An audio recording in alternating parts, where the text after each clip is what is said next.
Hola, hola, buenas noches a todos y a todas, bienvenidos un jueves más a Eduso TV. Bueno, esta noche va a ser un poquito especial, no tenemos ninguna entrevista, no tenemos ningún análisis a fondo sobre una temática, no tenemos ningún experto en nada más que, bueno, en la vida, ¿no? Esta noche vamos a hacer, bueno, lo que es un análisis mediante noticias y cosillas que vamos a ir viendo sobre la situación de la educación social. Para ello, pues van a estar por aquí conmigo Emilio y Alberto. ¿Qué tal, Emilio? Buenas noches, ¿cómo estamos, compañeros? Muy bien. Pues muy bien. Oye, Emilio, ahora también nos cuentas un poquito cómo fue el encuentro andaluz de educadores y educadoras sociales. Ahora nos cuentas un poquillo. Alberto, ¿qué tal? ¿Cómo estás? Terminando de cenar, muy bien. Bueno, os pedimos disculpas en los posibles retrasos y fallos técnicos que se puedan dar a lo largo del programa. Eh, y nada, es que Alberto esta noche ha sido Pero a engañado un ver, poquito, pero bueno. Barbaridad. Pues nada, venga, pues para empezar, Emilio, antes de que si no se nos alarga mucho la cosa y después ya al final, quizás ahora mejor al principio, Acabamos. cuéntanos un poquillo cómo fue, ¿cuál era? ¿El noveno encuentro? El noveno encuentro. Mira, el noveno encuentro fue genial, la verdad que sí, fue un encuentro muy interesante. Las dos ponencias, tanto la de Ana como de Antonio, fueron genial. Tratamos unos temas muy interesantes y, como siempre, surgieron cosas muy bonitas en torno a nuestra profesión, que surgen en estos entornos no formales y que, hombre, son geniales escuchar a tantos profesionales relacionados con lo que hacemos y sobre todos los aprendizajes que uno se lleva a su casa después de encontrar estos encuentros, ¿no? Y es muy interesante saber cómo es la situación de la educación social en el sector de la privación de libertad, sobre todo los adultos, como también cómo funcionan las cuestiones nuestras en torno a los educadores sociales, educadores y educadores sociales que trabajan con menores en circunstancias de privación de libertad.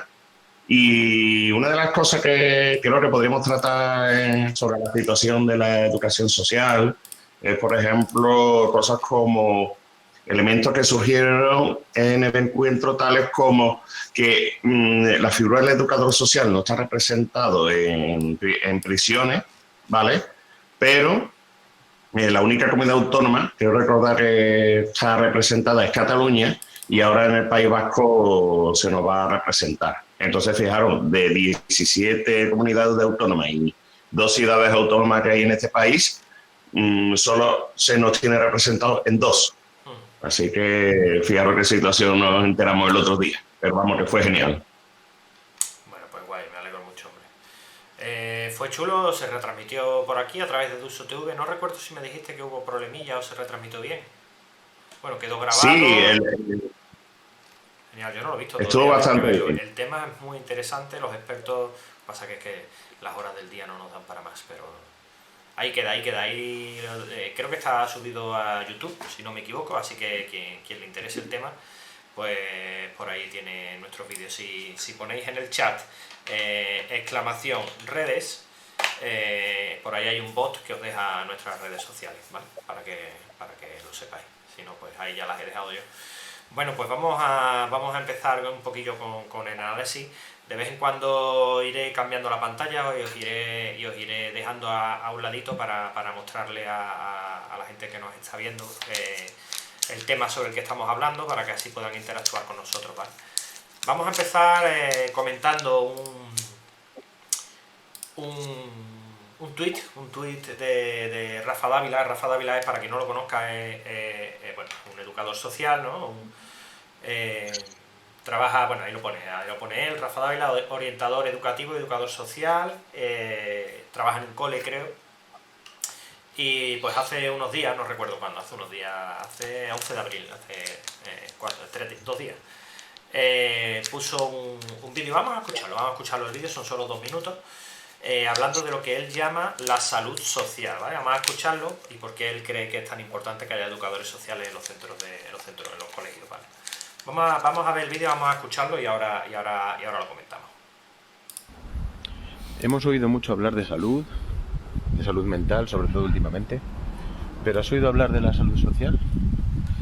Te voy a contar lo que para mí es, pero antes recuerda que aquí hablamos de educación, de técnicas de estudio, de motivación. Si te interesan esos temas, sígueme. ¿Qué quiero decir cuando me refiero a salud social? Bueno, pues es un concepto al que llevo mucho tiempo dándole vueltas, porque claro, todo parte de la base de que los seres humanos somos animales sociales, que siempre nos estamos relacionando con gente en todos nuestros entornos, ¿no? En el entorno laboral, en la familia, con amigos. Entonces es muy importante aprender a relacionarnos en diferentes ámbitos, ¿no? Y son 3 ámbitos principalmente los que a mí me preocupan y los que creo que tenemos que analizar, estudiar y trabajar sobre todo cuando sea necesario, ¿no? Por un lado está la relación con el entorno, que es el lugar donde vivimos, donde crecemos, donde nos relacionamos con la gente, que ese es el segundo pilar, nuestra relación con los demás, nuestra relación con las personas. Y esto nos lleva al tercer pilar, que para mí es el más importante quizás, que es nuestra relación con nosotros mismos, ¿no?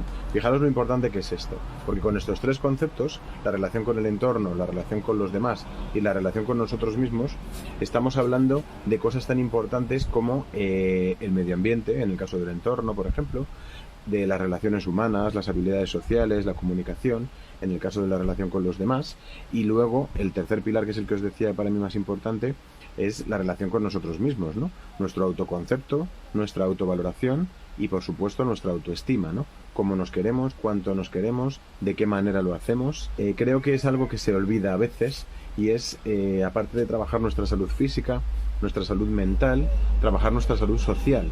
Fijaros, yo creo que aquí da para reflexionar, ¿eh? Pues reflexionemos. Yo no sé a vosotros, pero a mí el filtro me ha matado, ¿eh? A mí el filtro ese que ponía Rafa de las lucecitas de colores me ha matado. Bueno, fuera parte de la tontería del filtro, ¿qué os parece? ¿Qué os parece esto que habla de lo que habla Rafa? Bueno, un poco habla de cosas, en primer lugar, que lo que siempre decimos, que eso son cosas que vamos descubriendo de nuestra vida profesional, porque realmente muchas de estas cosas no nos las transmite la facultad. Eso es lo primero.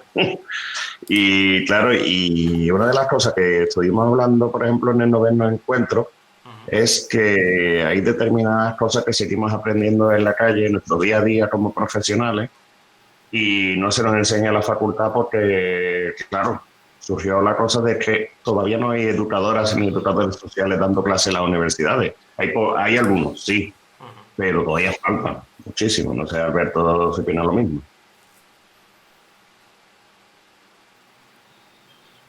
Hombre, a ver, decir que no existen edusers en las facultades es una redundancia. Quiero decir que no ha habido hasta ahora porque era una diplomatura y el tema ese de los doctorandos, de las doctorandas que tengan formación para dar una universidad, pues claro, eso es un tema.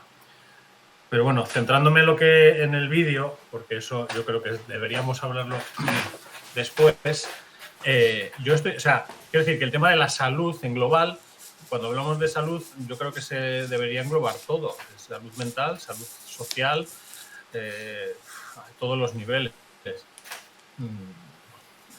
No sé, no he conseguido ver el vídeo entero, escucharlo bien, pero bueno, yo creo que es una parte importante de nuestro trabajo en la educación social, socializar, ¿no? El tema de la socialización de las personas con las que trabajamos en la medida que se puede, porque en algunos casos es un poco difícil, ¿no? Porque hay situaciones en las que no cuadra, pero claro, y si hablamos de nuestra propia salud social, ahí tendremos que hablar del burnout, tendremos que hablar también de cómo nos cuidamos a nosotros mismos, nosotras mismas.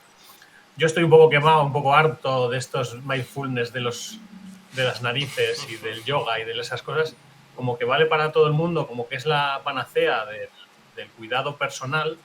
Aquí, como Lucía me oiga, igual me mata, pero bueno, quiero decir que al final cada uno tiene que buscar la manera de curarse a sí mismo, ¿no? Y no de curarse, sino de mantener una salud mental y una salud personal lo más sana posible, valga ahí la redundancia, porque a mí el quedarme sentado pensando y tal, el yoga, pues lo uso para otros ámbitos de mi vida, pero yo quizá a eso, para la salud, necesito otras cosas, ¿no? Sí, yo creo que Rafa hace un poquito el vídeo, yo creo que bueno, se ha hablado mucho últimamente, sobre todo, bueno, los temas que trae a colación la política, ¿no?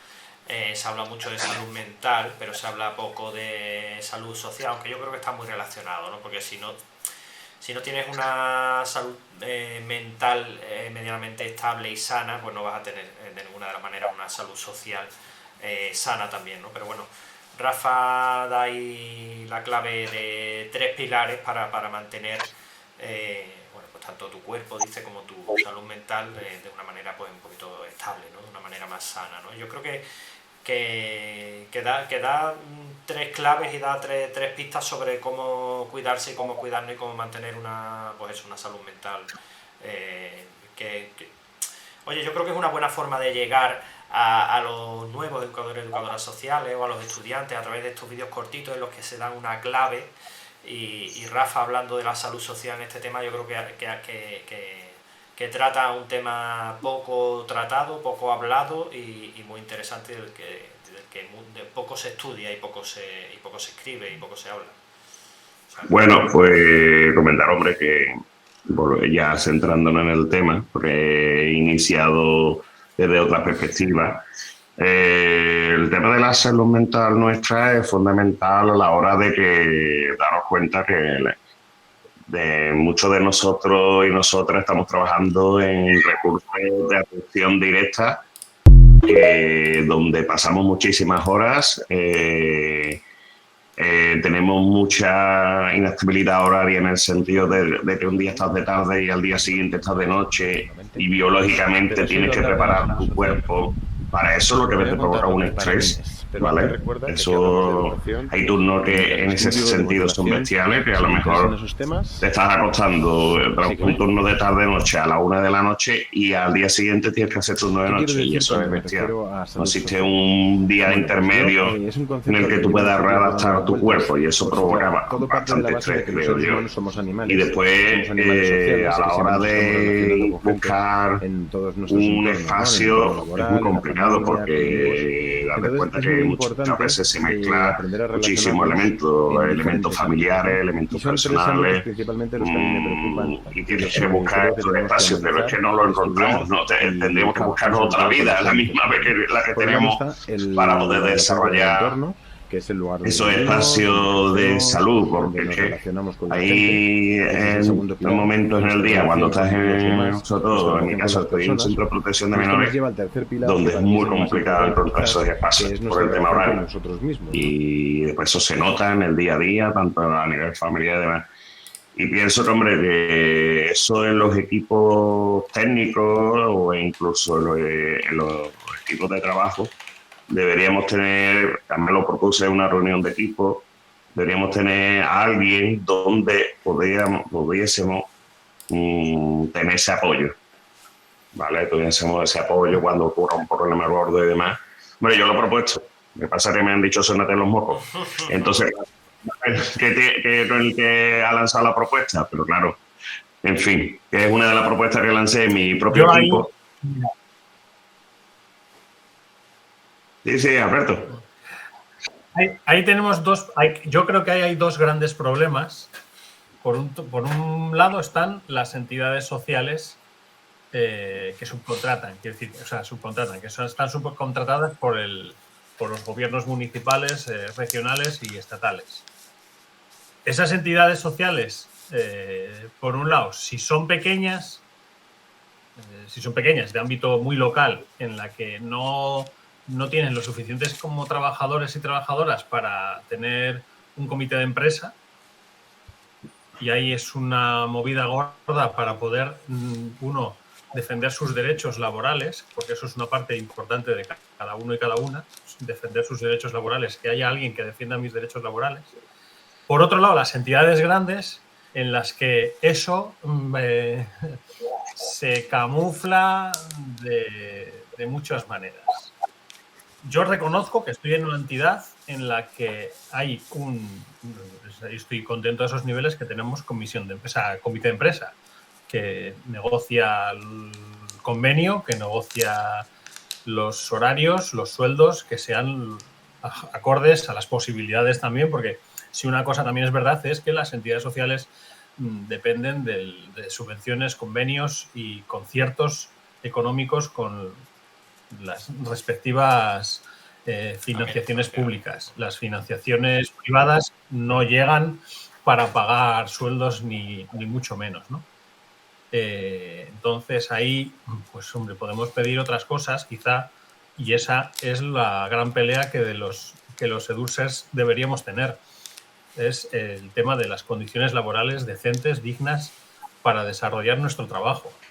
Bueno, pues, ¿qué pasa? Lo que pasa es que, por ejemplo, yo lo que veo hoy en Asturias es que, claro, los sindicatos defienden a los trabajadores y trabajadoras fundamentalmente de lo público, que viven muy bien, que tienen unos horarios bastante buenos, con unos sueldos bastante buenos. Otra cosa, habrá que pelear, pues esas que sean educadores y educadoras. Eso es una parte también muy importante, que no haya intrusismo. Pero voy a enlazar. Es más complicado ahí, ¿eh? Voy a enlazar un poquito con lo que habláis. Bueno, enlaza. Para cerrar un poquillo con Rafa. Bueno, Rafa hablaba de tres pilares de la salud con el entorno, nuestra relación con el entorno, nuestra relación con los demás y nuestra relación con nosotros mismos. Y decía que en esos tres pilares pues se basa nuestra salud social. Bueno, y enlazando un poquillo con lo que ibais diciendo, últimamente se me han dado dos casuísticas en estos últimos días y la última hoy, ¿no? Dos casuísticas que van muy relacionadas con lo que ibais diciendo.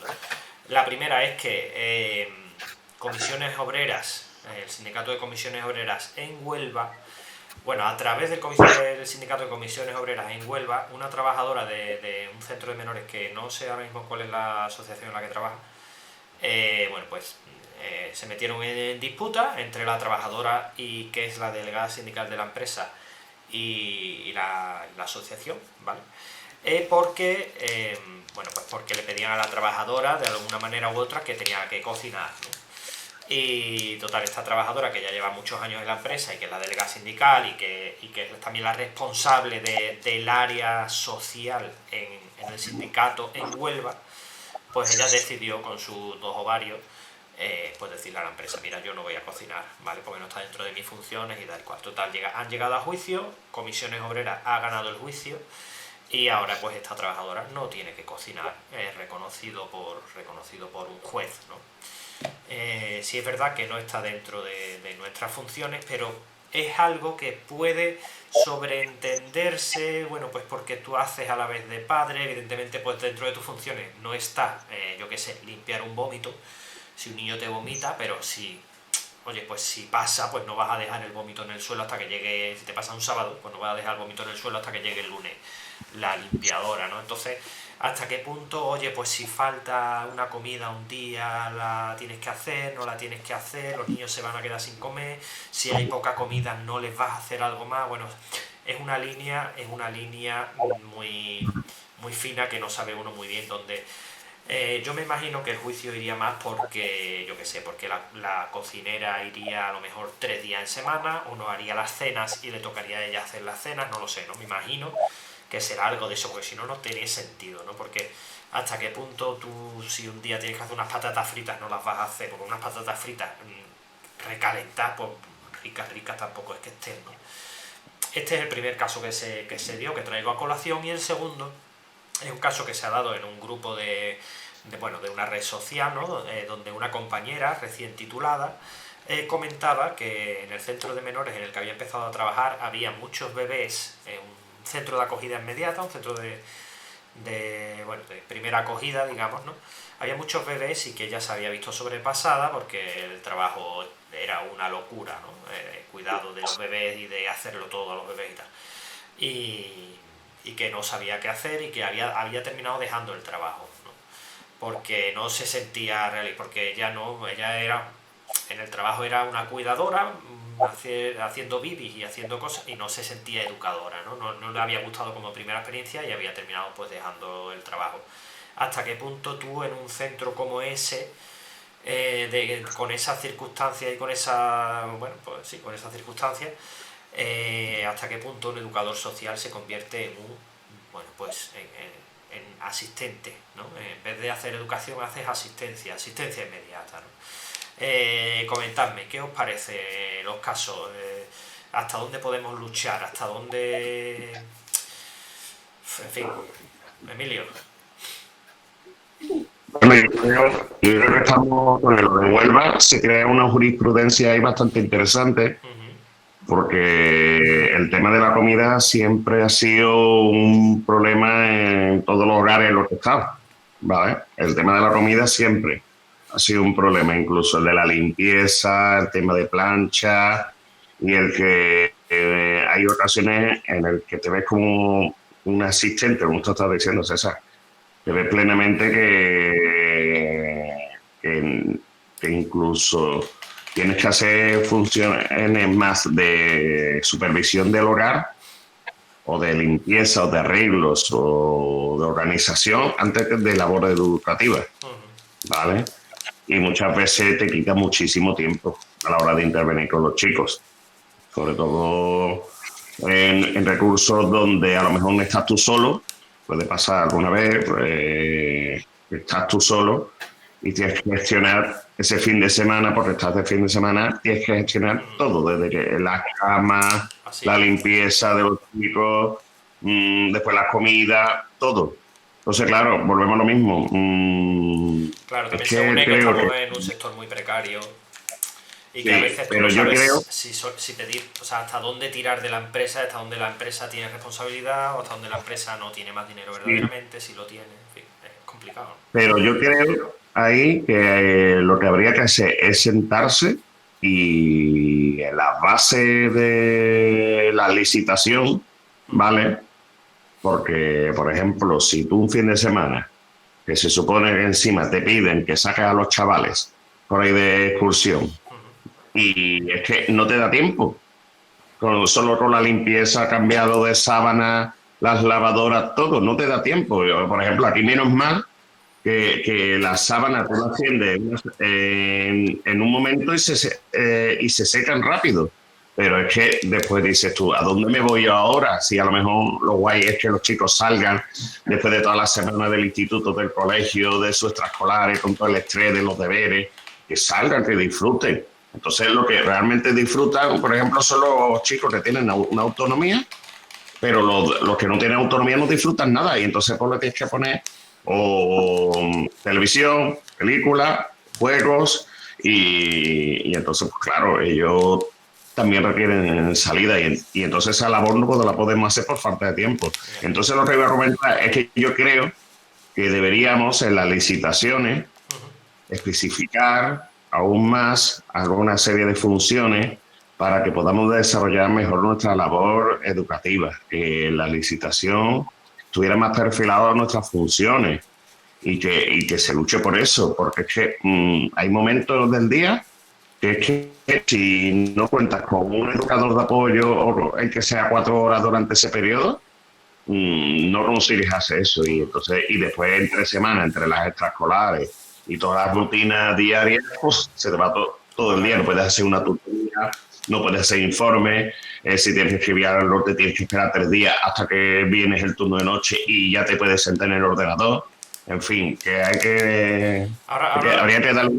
Ahora luego también vamos a echarle un vistazo a un artículo que también nos habla sobre esto. Alberto, ¿tú qué opinas?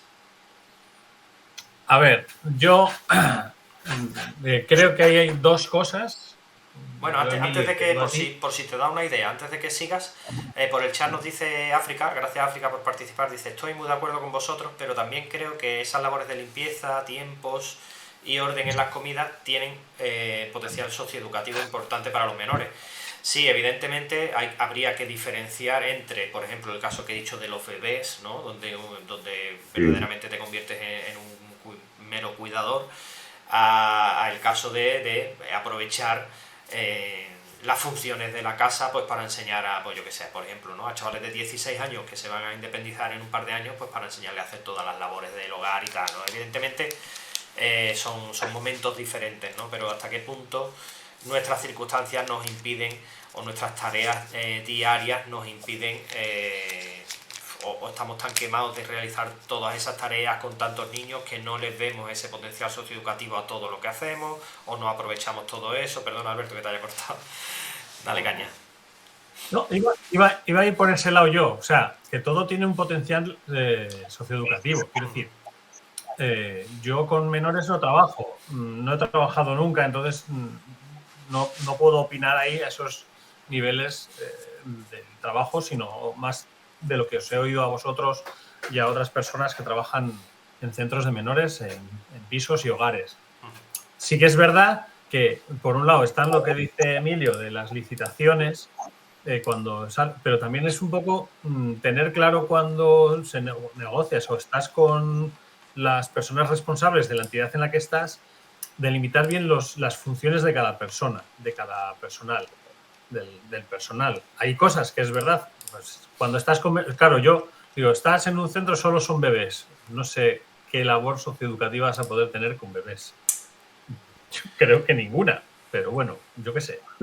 Claro, cuando estamos expandiendo nuestra figura en los ámbitos de menores, claro, cuando dices, claro, vas a empezar a decir, no, es que en ese ámbito, ¿qué hace un educador social, una educadora social? Claro.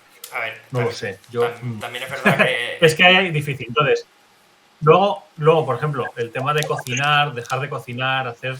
Primero, yo no sé la legislación que hay en otros sitios. Yo sé la legislación que tengo a mi alrededor, que es, si yo estoy en un centro y tengo que hacer comida, tengo que tener una titulación que es el de manipulador de alimentos. Si no lo tengo y la entidad me está obligando a cocinar, le puedo decir, pues es que yo no puedo porque no tengo este curso. Me estoy jugando también el puesto, puedo decir, si no tienes ese curso igual no puedes trabajar aquí. Ya, pero es que igual no es mi función hacer bocatas. Otra cosa es que prepare con los más adultos. Me imagino que en muchos centros de menores hay personas, chavales y chavalas de diferentes edades y que puedan cocinar los más mayores para los más pequeños. También en un ámbito de responsabilidad con los que tengo a mi alrededor, salud social. Es decir, yo soy una persona social y me relaciono. Otra cosa es que luego haya que ver cada caso y cada cosa en cada momento. Y luego hay que saber, es decir, que yo aquí voy a ser un poco cabrón, pero ¿cuánta gente que termina la carrera universitaria no tiene ni puta idea de hacerse unos huevos fritos con chorizo? Entonces, claro, si voy a trabajar y no me sé hacer unos huevos fritos con chorizo para mí, ¿cómo voy a saber cocinar para 10? Vamos a decir que sean 10 personas con las que estás. Claro, o sea, y eso no es un tema de la universidad, es un tema personal. Ya aquí ya podremos hablar de cuánta gente joven sabe cocinarse a sí misma. Pues ya esta es una discusión que podemos tenerla en otro ámbito y por otro momento. Es decir, las actividades de la vida diaria, que es las que queremos que hagan las personas con las que trabajamos, si nosotros mismos no sabemos hacerlas, pues es muy difícil que nuestro trabajo socioeducativo se cumpla cuando nosotros y nosotras no sabemos ni planchar, ni poner una lavadora, no sé, ni cocinar, ¿no? O sea, yo sé planchar, pero no plancho, por ejemplo. Yo no plancho ni para mí ni para nadie. Yo pongo la lavadora, cuelgo, aprendo y tal. Y eso puedo enseñarlos. En mi trabajo, que son personas adultas, claro, no está en de catering la comida y la cena. Nosotros preparamos la merienda, ellos se sirven, hay un día que hacen taller de cocina acompañados con las personas, los educadores que están de turno, es los viernes, y ellos mismos eligen el menú, entonces hay que hacer las compras con el menú. Pero claro, son personas adultas que a veces tampoco saben cocinar especialmente, ¿no? Pero cuando trabajas con personas con discapacidad, igual pues te toca otro tipo de cosas. Claro, en los ámbitos diferentes en los que trabajamos hay que ver en cada sitio, en cada lugar, cuando es verdad que el porcentaje más alto de nosotras y nosotros trabajamos con menores, porque es el ámbito donde más vamos a decir, trabajo hay. Sí. Y claro, donde más trabajo hay, donde más jóvenes entran a trabajar y lo que he dicho antes. O sea, Eso es. yo soy joven, si no sé cocinar para mí, ¿cómo voy a saber cocinar para 20 Sí. o para 10? Ahí voy a darte la razón, Alberto. En las comidas, que si uno con sal, otro sin sal, otro con si que es celíaco, que si es celíaca, que si menús y regímenes diferentes. Eso ya, yo cuando he estado en algún colegio y hablo con las del comedor, alucino también. O sea, yo, joder. Sí, es verdad. Ahí me sale la vena. Voy a decir una cosa en relación de lo que ha dicho Alberto, que me parece muy interesante, y es, por ejemplo, los aprendizajes que podemos adquirir en estas facetas. Me las he hecho ver, Alberto. Mira, cuando yo estaba trabajando en protección internacional con población musulmana, me aprendí una serie de cosas muy interesantes, sobre todo en el Ramadán, ¿vale? Aprendí lo que era el ayuno, el tema de los rezos, y aprendí muchísimo sobre lo que es la comida, sobre todo en ese sentido, porque cocinaba con los chicos, ¿vale? Entonces, pues, la verdad que fue un aprendizaje muy bueno, porque evidentemente yo te estoy hablando que partía prácticamente desde cero en ese sentido.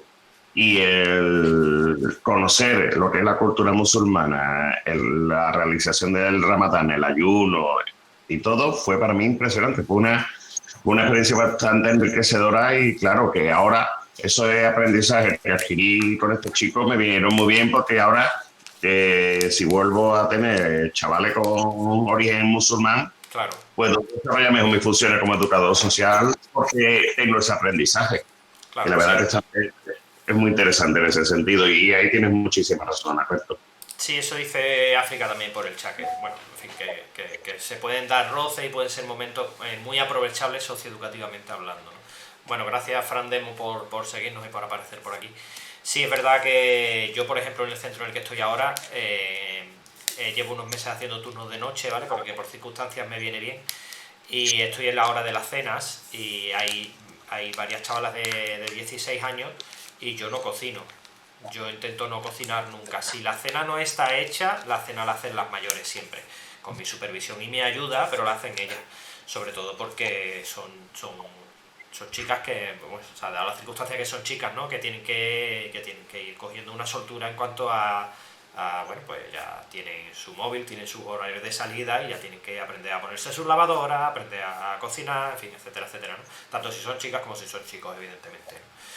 En fin, y vamos a seguir, evidentemente no vamos a cambiar de tema, ¿no? Seguimos hablando sobre esto, pero con más información que os voy a compartir para que le echéis un vistazo. Mirad, el artículo que estoy compartiendo ahora mismo, ¿vale? De esta web, que si no la conocéis os la recomiendo, Educación 3.0, ¿vale? Bueno, pues es un artículo sobre un chaval que primero empezó en TikTok compartiendo bueno, pues poesía y tal, y ahora ha escrito su segundo libro, creo que con 14 años dice por aquí. Con solo 15 años autopublicó su primera obra en TikTok, después de compartir vídeos en TikTok, y bueno, acaba de cumplir 16, creo que ha publicado su segundo o tercer libro, poemario, ¿no? Poemarios. Y en esta entrevista que le hacen en esta web, pues habla mucho de la salud mental. Se ve que no lo dice claramente, pero se ve que, bueno, pues que ha debido tener problemas en el colegio o lo que sea, pero que le da mucha importancia. Bueno, habla de la lectura, evidentemente, ¿no? Y habla de dice el entrevistador: aunque ahora se hable mucho más de la salud mental, la depresión y el suicidio en jóvenes es un problema cada vez más presente. ¿Por qué crees que ocurre esto? Bueno, si nos hicieran esta pregunta a nosotros como educadores sociales, ¿tendríais algún tipo de respuesta, Emilio? Bueno, pues esto es un poco hablar más de lo mismo, de esa figura referente. ¿Por qué? Porque resulta, veréis, y yo lo que veo ahora, cuando he estado trabajando como haciendo algún proyecto socioeducativo, que es que al profesorado le falta a compañeros que relacionados con esto, sobre todo. Nosotros tenemos nuestra labor socioeducativa, la intervención a nivel psicológico siempre, por lo que he visto, se lo suelen derivar al orientador, que a lo mejor algunos de ellos tienen la formación en psicología, ¿vale? Pero creo que ahí debería haber un equipo multidisciplinar en los centros escolares en lo que estemos tanto el psicólogo, el trabajador social y el educador, los tres profesionales. ¿Por qué? Porque pueden surgir problemas, pueden surgir incidencias que o terminan derivando en servicios sociales, y eso es una cadena que después lleva sus retrasos y demás, y más como están servicios sociales comunitarios, que hay algunos sitios donde por falta de personas y demás y de recursos no disponen de la atención suficiente. Entonces yo creo que un perfil, no estoy hablando del coordinador de bienestar, este puesto que se inventó, sino que hubiese un equipo multidisciplinar por centros o por zonas o distritos, ¿vale? Donde se pudiese atender estos tipos de casos y se pudiese hacer una atención integral. Dadas las circunstancias de que cada vez después de la pandemia, cada vez hay más problemas de esta índole y se ve muchísimo. Y claro, hay que intentar dar soluciones, y yo creo que esa podría ser una solución desde mi punto de vista. Por ejemplo, ¿tú qué piensas, Alberto? A ver, es que me hace gracia una frase que dice él, es que lo estoy viendo aquí, ¿no? En el Twitch, que hemos vivido cosas, no sé, puedes bajar un poco porque hemos tenido que adaptarnos a un montón de cambios para los que nadie nos había advertido. Sí, habla de pandemia, ¿eh? Habla un poco de la pandemia. Sí, es que ni a él, ni a mí, ni a ninguno de los que nos estén escuchando y viendo. O sea, a ver, o sea, hemos vivido algo que no lo ha vivido nadie en 100 años. Iba a decir 2000 años, pero bueno, es decir, a ver, o sea, hay que crear herramientas en las escuelas, yo creo, para que uno sepa adaptarse a las circunstancias. No es que esta sea una circunstancia que sea una mierda porque hemos vivido algo que tal. Pues que tenemos que tener la perspectiva de que vamos a poder vivir cualquier cosa. O sea, ahora dices, y quizá, ojalá no, quizá, igual hay que leer más ciencia ficción, ¿eh? Por ejemplo. Porque se va haciendo realidad poco a poco. A veces eso nos puede adelantar con muchas cosas. Digo, y creo, o sea, mi padre con 73 años, 76, 70 y algo, sí, no sé, bueno, vivió una posguerra y un hambre y tal. Bueno, no tanto porque él le pilló en un pueblo, entonces ahí en los pueblos no se pasó tanta hambre, se pasó más en las ciudades. Pero bueno, quiero decir que todas las generaciones han vivido temas. Yo aquí voy a ser muy abogado del diablo con todas las cosas que digáis. Me ha salido esa vena un poco toca narices. Quiero decir que, joder, vale, pero igual no hay que reivindicar la salud mental. Sí, todos estamos necesitados de mejor salud, de mayor salud mental y de cuidarnos más. Crear herramientas para que una sepa cuidarse, sepa buscarse las castañas del fuego, no sé cómo se dice ahora. Sí, sacarse las castañas. Sacarse las castañas del fuego. Creo que, o sea... te voy a rebatir un poquillo, Alberto. Vuelvo a lo de antes. Vale. ¿Cuántos hijos? O sea, vosotros sois padres, ¿no? Sí. Que yo sepa. Sí. ¿Os planteáis en un momento dado? Yo no. ¿Os planteáis en un momento dado a vuestros hijos, hijas, hijos creo que son, enseñarles a cocinar, enseñarles a planchar, enseñarles a estar solos en casa con 10 años? ¿Os lo planteáis que tú, Emilio, con tu pareja, con tu mujer, digáis, tiene 10 años? O sea, no me planteo, quiero decir, me pasa por la cabeza pensar que voy a dejar a mi hijo o mi hija sola con 10 años, 12, en casa durante 2 horas porque me voy al cine. Igual no se me pasa por cabeza porque lo primero que me viene es la imagen de los hijos de puta de Prosegur que me dan la imagen que me van a ocupar la casa, que me van a robar y tal. Como dijo Paco Plaza, un gran director, creo que era Paco Plaza, un gran director de cine de terror, dice, las películas de terror más grandes que hay en este momento son los anuncios de Prosegur y compañía. Y es verdad, te fomentan un miedo a que me pueda pasar algo, a que me puedan entrar en casa, a que me pueda, o sea, Totalmente de acuerdo. Quiero decir, tenemos en los últimos 15, 20 años, voy a llamar generación de cristal. O sea, el techo de cristal en las que las mujeres aspiran a romper y tenemos que ayudar, creamos también a una población en la que cualquier cosa me da miedo.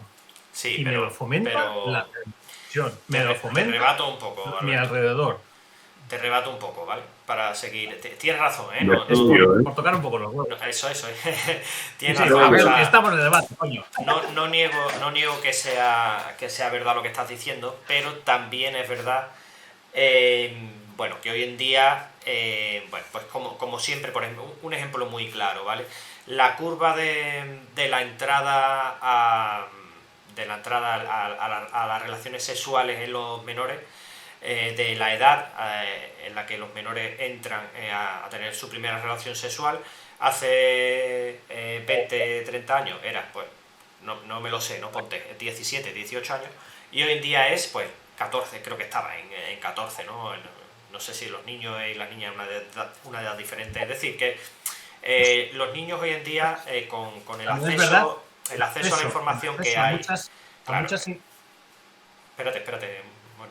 El acceso que tengo a la pornografía, a la sexualidad mal vista y mal hecha, la tengo desde los 13 años. Porque también es verdad que los padres, madres no controlan, claro, esos accesos informativos de las redes, la crisis, cosas. Entonces, Sigo argumentando. La crisis de los cuidados que ha hecho evidentemente que las madres se unan al mercado laboral y la vigilancia de los hijos se haya dejado cada vez más en manos de los abuelos o en manos de la televisión o de las redes o del móvil o de las redes sociales. El acceso a un mayor contenido en internet sin censura, en el que los niños de mucha más temprana edad pueden hacer uso, y ahí entra pues violencia, pues entra eso, ¿no? Sexo explícito, situaciones a las que quizás niños de cierta edad no deberían estar expuestos. Todas estas circunstancias y muchas más, ¿no? Pero es que luego también tenemos que también tenemos con esa misma cosa el cuidar el lenguaje, el lenguaje inclusivo, ¿no?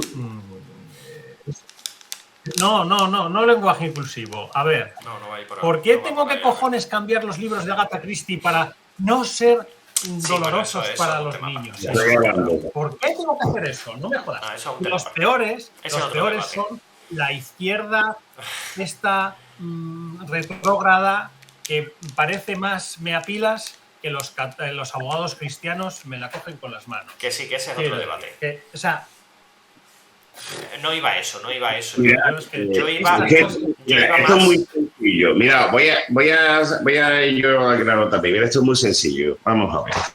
Nosotros, yo en particular, yo era de los que me he criado, por ejemplo, esto es un debate en el que me falta una figura femenina, ¿eh? Que yo la busco. Exacto. Por eso. Pero mira, no ha podido estar con nosotros ninguna compañera. Sentimos mucho. Bueno, mira, escucharme bien, una cosa lo voy a comentar y creo que mira, tiene que ver mucho con lo que... Esto me estoy acordando un montón del primer año de facultad cuando dábamos antropología y sociología, veréis. Mira, cuando a finales de los 90 o principios de los 90 estábamos viendo Bola de Dragón o Caballero del Zodiaco, ¿vale? Nosotros, que siempre lo echaban, por ejemplo, aquí en Andalucía, no sé si te acordarás, César, que empezaron en Canal Sur después de las noticias por las tardes, lo echaban. Y claro, era, yo he crecido viendo Bola de Dragón y Los Caballeros del Zodiaco, y en ese sentido hemos sabido regular porque teníamos una formación totalmente distinta a la actual. En base a lo que estaba diciendo Alberto, es que, mira, hay un punto clave en este sentido. Uno, es los cambios que se producen en el sistema educativo cuando cambiamos desde la EGB al sistema actual, ¿vale? En el que se sacan a los niños del colegio con 11 y 12 años al instituto. Ese para mí es un momento clave. Ese, para mí, ahí cambia muchísimas cosas. ¿Por qué? Porque estamos haciendo, vean, a chavales de 11 y 12 años ya como adolescentes de 14 y 15. Eso no puede ser. ¿Vale? Yo creo que deberíamos volver a un proceso en los colegios en el que se le dé la madurez a estos chicos, como hacíamos, hasta octavo, por ejemplo, segundo de la ESO actualmente. Y allá hay un proceso de independencia muchísimo mejor. Después, por otra parte, daros cuenta que hemos vivido en estas épocas varias cosas, no solo una pandemia, hemos vivido 2 crisis económicas muy gordas. Hemos vivido de tenerlo todo, de tener absolutamente todo, ¿vale? A de repente tenerlo nada. Chicos, hemos pasado de una época en la que la gente, donde no tenía nada, se iba al Caribe, se iba un consumismo atroz, era bestial, y de repente viene la crisis de 2008 y se va todo al garete. Después estamos intentando más o menos reponernos, y de repente, ¡brum!, otra vez. Y se nos dio en aquel entonces, por ejemplo, en la época buena esta de principios del milenio, se daba la sensación a toda chavalería de que hay que ser albañil, que esto y lo otro, que de los 3.000 pavos que vas a ganar en una obra en un mes, etcétera. Mientras que eso fue un simple sueño, un mal sueño que tuvimos y ya está. Y después, por otro lado, sobre lo que ha dicho Alberto, me parece muy interesante en el sentido, y algunas veces lo hablo con otros padres cuando estamos en el parque, que ahí se escuchaban cosas muy interesantes sobre, por ejemplo, lo que has dicho de cambiar algunas palabras sobre Ágata, o por ejemplo, incluso como el Museo Británico cambia la definición sobre momias. Ha cambiado la definición para hablar de las momias. Sí, o sobre el debate de cambiar los cuentos de Disney, o algunas cosas, o algunos finales. Sí. Todo. Es que este buenismo para quedar bien y tal, me chirría un poco. Sí, pero sí es verdad. Sí, pero te quiero decir, César, que me chirría, y claro, estamos también entre lo que he comentado del tema de edad, que deberíamos sopesar el tema de la adolescencia, cuándo es mejor, y entonces ahí podríamos ayudar con devolviendo esos preadolescentes al colegio, dándole eso que teníamos en séptimo y octavo. Pero también otra cosa es que este buenismo que quiero quedar bien con todo, y que lo ha dicho ahí muy bien, no puede ser. Es que ese es otro debate también, es decir, hasta qué punto tenemos que ser más permisivos. Ahora en el colegio que somos más permisivos, la nueva ley educativa que es más permisiva que antes, hasta qué punto eso puede, o sea, volver a un sistema menos permisivo puede traer mejores resultados. Yo no estoy totalmente de acuerdo, porque no hay ningún sistema más permisivo, por ejemplo, que Montessori, y no tiene por qué tener peores resultados que los resultados que puede tener la educación normalizada, ¿no?, hoy en día.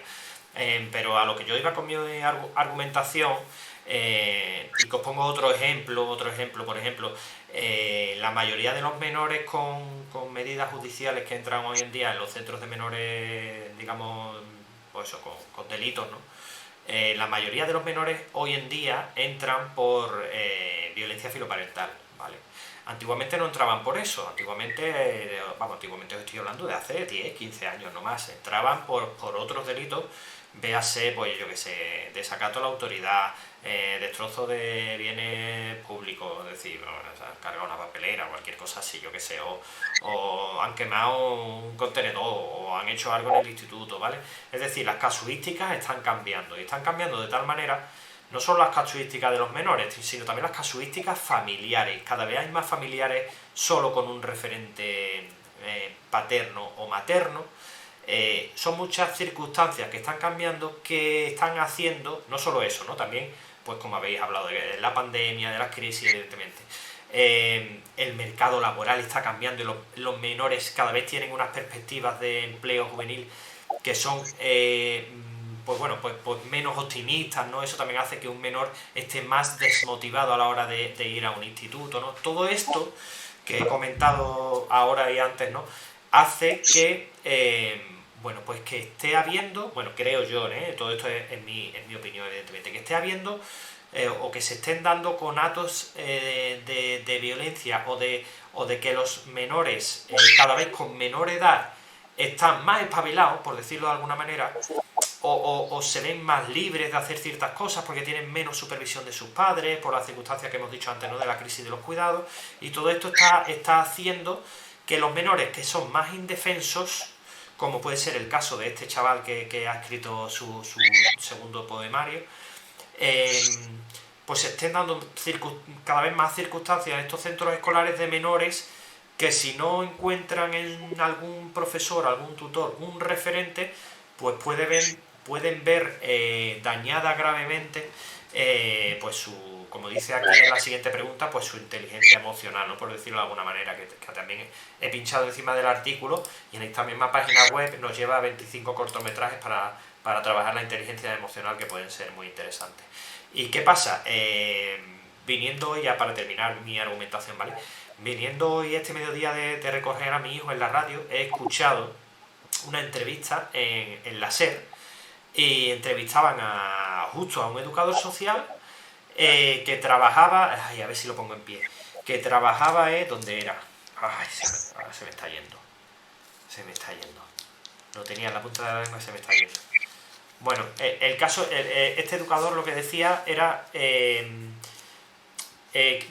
que cada vez es más importante, o tenemos más herramientas, el Objetivo de Desarrollo del Milenio, por ejemplo, para meternos en los colegios, en los institutos, para trabajar ciertas cosas que cada vez son más importantes, que antes no se hacían porque parecía como que no hacía falta, o que eran cosas que se llevaban más en la intimidad del hogar, pero que hoy en día debemos pues ir a esos colegios, a esos institutos a trabajarlas, como son, por ejemplo, la inteligencia emocional, que yo creo que es más, y no es buenismo, es simplemente que las circunstancias actuales están llevando a que cada vez sea un poquito más necesario pues ese trabajo en salud mental, ese trabajo en inteligencia emocional, un poquito más que antes. Igual que, por ejemplo, el trabajo en educación sexual, ¿no?, que antes no se daba, y ahora pues se debe dar porque los chavales, por ejemplo, como he dicho antes, cada vez entran en una edad más temprana en esos temas.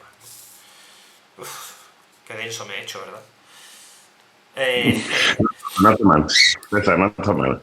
Y bueno, y por ahí hablaba este chaval en el artículo de eso, que él tuvo la suerte de encontrar apoyos en su entorno, pero que no todas las personas, todos sus compañeros que lo han podido necesitar lo han encontrado, ¿no? Que es importante que los educadores sociales entremos en estos ambientes para hablar también de inteligencia emocional, de salud mental, etcétera, etcétera. Vale, vamos a pasar a otro articulito, a ver qué os parece último. Voy a lanzar aquí. Sí, claro. Lanzo un tema que me parece importante, Emilio y César, es el tema de las figuras de autoridad. Muy interesante. Quiero decir, sin ser, porque a mí me lo han preguntado muchas veces, ¿cómo eres capaz, Alberto, de ser figura de autoridad sin ser autoritario? Pues mira, esto me lo da la experiencia y el tiempo. O sea, y ahí podemos hablar también del tema de los vínculos, etcétera, etcétera. Y aquí me sirve para todas las edades y todas las personas con las que trabajamos, adultos, menores, discapacidad, otras capacidades, tercera edad o vejez, los ámbitos que queramos. Quiero decir, y si estamos centrados en el tema de menores, si yo no tengo una figura de autoridad, el profesorado no es figura de autoridad, porque yo no la considero como menor figura de autoridad, a mis padres no les considero figura de autoridad porque han pretendido ser mis colegas, ser mis amigos. Mi mejor amigo es mi padre. Es que a mí eso, no sé, aquí vosotros dos me podéis mandar a la mierda o decirme. Yo creo que eso es un error. O sea, me llevo bien con mis padres, me llevo bien con mi padre, con mi madre, salgo con ellos a tomar cervezas, también, es verdad, por la edad. Pero, o sea, no han sido mis colegas, han sido las personas a las que he tenido que engañar para salir de fiesta, porque volvía tarde a casa borracho, porque tal.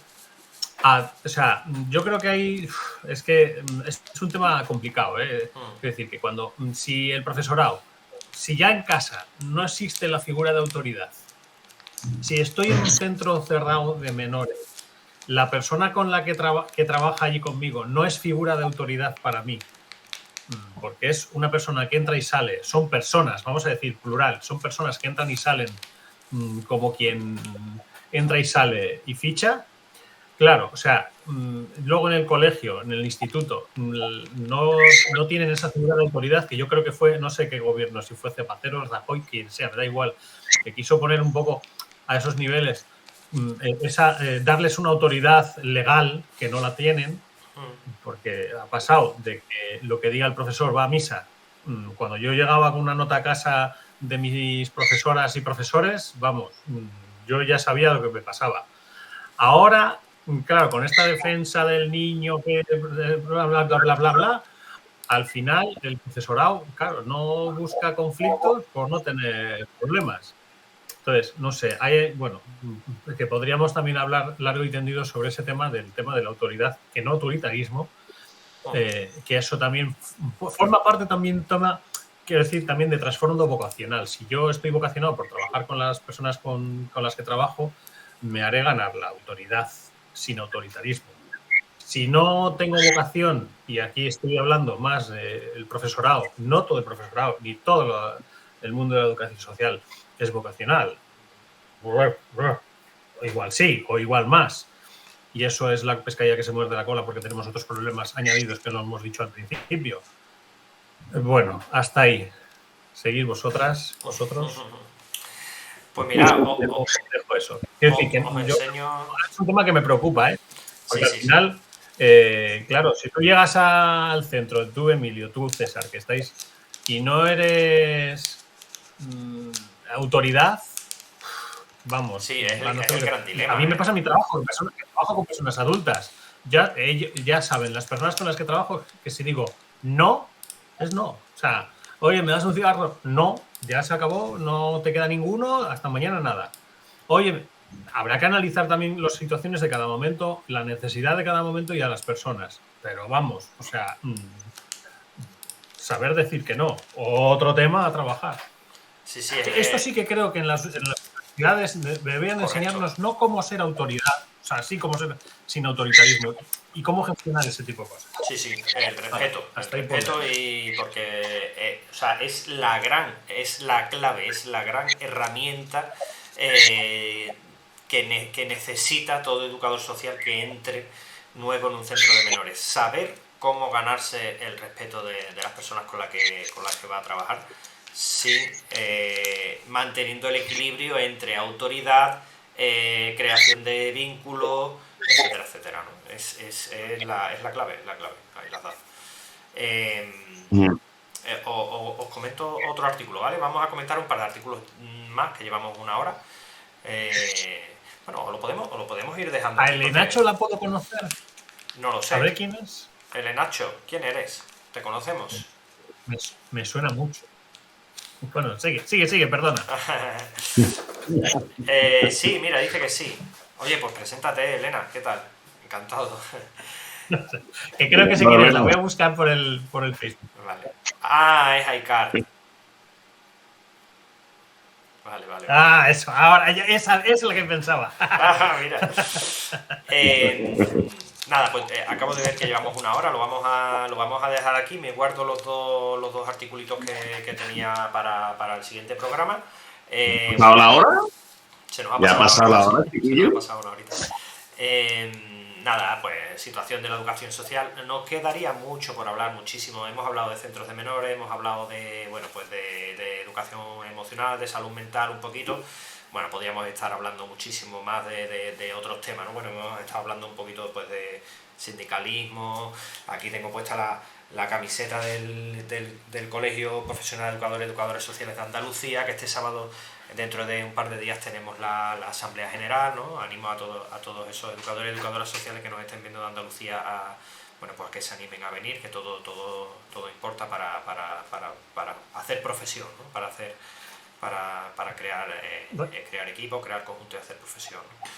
Y Y nada, bueno, pues decir que a partir de ahora, desde Eduso TV, vamos a intentar bueno, pues aumentar un poquito tanto la calidad como la cantidad de los contenidos que estamos ofreciendo, además de esas entrevistitas que hacemos los jueves y tal.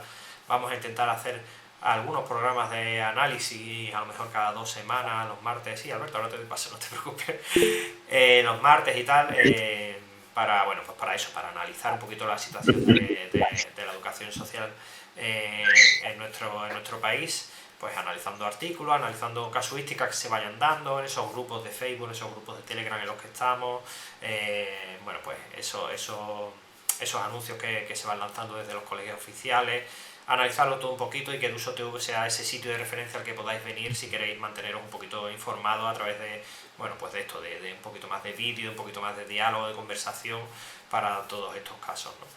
Y bueno, pues eso va a salir en breve, estar atento a nuestras redes sociales de cuando van a empezar estos programitas. Y nada, Alberto, dime, cuéntame. No, con el tema de Elena, que Sí. sepáis que habría que sería un buen enganche para hacer un programa especial de educación de calle, que creo que sabe ella un poquito de eso, un poquito. Sí. Ya que está por aquí y que se ha animado a saludarnos, Elena, que tú sepas que te vamos a contactar. Un programa de educación de calle y ella puede hablar mucho del tema que ha estado toda la vida. Oye, pues hay... Y sí, Alberto. quiero plantear algo también, ya que estamos, pues además el otro día lo lanzaba yo por Twitter, ¿vale? Porque el que me conoce, yo soy muy activo por esa red social, sobre todo defendiendo la profesión.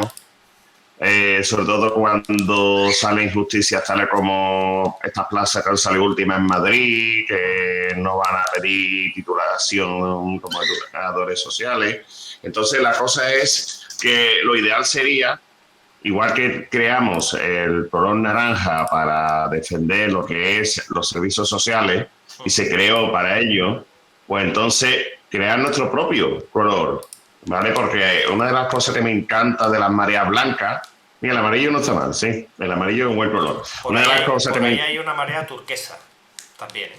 Turquesa. Sí, y pues, creo que era en Extremadura, ¿puede ser? En Extremadura es marea turquesa, creo. Pues una de las cosas que me encanta, que planteé incluso por Twitter, y creo que podría ser un buen plan para tratarlo desde Eduso, es el tema de una marea y que podamos luchar por nuestros derechos profesionales y de representación a través de esa marea. Igual que está la marea blanca, está la marea verde del profesorado, una cosa así. Y deberíamos coger un color. Bueno, ahí queda la propuesta. Bueno, esto será cuestión de lanzarlo en redes y de irlo viendo, ¿no? Me imagino, ¿no? ¿Cómo lo ves, Alberto? Me parece muy bien. Perdón, estaba despistado con una cosa. Vale, pues vamos a dejar pendiente, os lo muestro, ¿vale? Os lo muestro simplemente para otro día, pues vamos a dejar pendiente, por ejemplo, 2 artículos como estos que veis aquí. Uno que salió en 20 minutos hace poco, sobre una familia que tenía 8 niños, bueno, y los tenía, pues, uno intentó tirarse por la ventana, desnutridos, castigos de... El padre y la madre. El padre y la madre los tenían prohibidos. El padre maltrataba a la madre también, ¿eh? También, ¿no? Bueno, desamparo, a séptimo escolar... Médico el padre, ¿no? Fíjate. Bueno. Pues esto lo comentaremos otro día. También hay otro artículo por aquí. El 90% de menores tutelados no debería estar en centros. Hay alternativas a la institucionalización. Este es un debate muy largo y muy amplio y que viene de lejos. Mira, aquí venía lo de la marea turquesa, por Badajoz. Bueno, una marea que propone un sistema alternativo. Ahí hablaría del tema de la institucionalización. Correcto. Yo que trabajo con personas adultas con 40, 50 años totalmente institucionalizadas, porque pasaron por centros menores, por prisión, claro, por albergues y luego donde yo trabajo.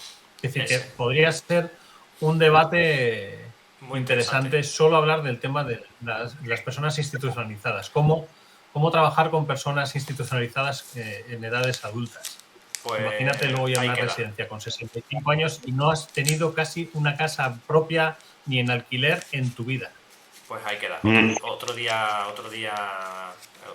charlaremos sobre esto. Nada más, pues nos vamos a despedir por aquí hoy. Vamos a, por primera vez en nuestra historia, vamos a intentar hacer una raid. No sé cómo funciona, pero lo vamos a intentar hacerlo porque tengo ganas. ¿Una qué? Una raid. Nosotros, Una raid es enviar las personas que hay en este canal a otro canal. Porque este cierra. Bueno, Y yo quiero terminar con mi frase venga, final sí, de dale siempre. caña. Tengan cuidado ahí dentro. Nada, simplemente muchas gracias a todos los que habéis estado por aquí. Emplazaros para el jueves que viene. Muchas gracias a todos los que habéis participado en el chat. A nosotros nos ayuda mucho ver que por ahí hay gente. Y no sé por qué no puedo. Bueno, pues ya está, no lo deja, no lo vamos a hacer. para el próximo, Sí, César. lo investigo para... a lo mejor es que no está esta persona ya, claro. Es que estaba viendo uno de los canales que... Tiene que ser uno de los canales que Duso TV siga, ¿no? A ver. Mira, Viviendo en la calle, por ejemplo. Este es un canal que si no lo conocéis. Viviendo en la calle. Vamos a intentarlo, ¿vale? O vamos a hacer una raid a otro canal, un canal de una persona que... Bueno, pues que retransmite su vida prácticamente. Como ha dicho Alberto, tengan cuidado ahí fuera. Buenos días, buenas tardes y buenas noches. Y nos vemos el jueves. Ahí dentro. Ahí dentro. Muchas gracias a todos. Muchas gracias, Emilio. Muchas gracias, Alberto. Gracias, Gracias. Duses. Nos vemos por los lugares. Nos vemos por los bares. Hasta luego. Sobre todo. Iniciamos raid. Y 7 segundos, 6 segundos. Hoy es la primera que hacemos esto, ¿eh? Vamos a ver cómo funciona. Chao, nos vemos. Chao. Luego.